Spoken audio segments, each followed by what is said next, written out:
سب سے زیادہ اچھا بادشاہ وہ ہے جس کا نفس زیادہ پاک دامن ہو، اور سب سے زیادہ بزرگ مومن وہ ہے جو عقل رکھتا ہو اور عقل مندی میں سب سے بڑا ہے۔ اگر تو جاہل ہے تو علم حاصل کر، جب تجھے کسی بات کے بارے میں علم نہ ہو تو ایسا کہہ دیا کر کہ اللہ بہتر جاننے والا ہے۔ بہترین انسان وہ ہے جس کا نفس دولت کی پوجا نہیں کرتا اور نہ ہی دنیاوی خواہشات کے پیچھے ہوتا ہے، اس کا دل صرف اور صرف آخرت کا سامان اکٹھا کرنے میں مصروف رہتا ہے۔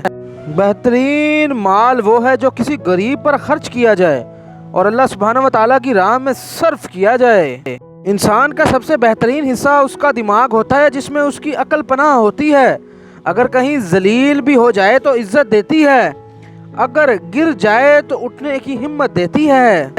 جس بندے کو اللہ سبحانہ و تعالیٰ کا قرب حاصل ہو جاتا ہے وہ دنیا سے بیزار ہو جاتا ہے اور دنیا کی خوشیوں میں کوئی دلچسپی نہیں رہتی، صرف اللہ کی عبادت ہی اس کے دل کی تسکین دیتی ہے۔ اللہ سبحانہ و تعالیٰ تمہیں دولت سے نوازے تو غریبوں اور مسکینوں کا خیال رکھو اور پڑوسی کے حقوق کا خیال رکھو۔ جو بیہودہ باتیں کرتا ہے وہ ہمیشہ ناکام ہوتا ہے اور ٹھوکر کھاتا ہے۔ جو صاحب عقل ہوتا ہے وہ 3 باتوں سے پہچانا جاتا ہے۔ نمبر 1 خاموش رہتا ہے، تول کر بولتا ہے، اور نمبر 3 دوسروں کی مدد کرتا ہے۔ دنیا سے غافل ہونے والے بندے کی سب مشکلیں آسان ہو جاتی ہیں، جو اپنی نفسانی خواہشات کی بات کو نہیں سنتا وہی کامیاب ہوتا ہے۔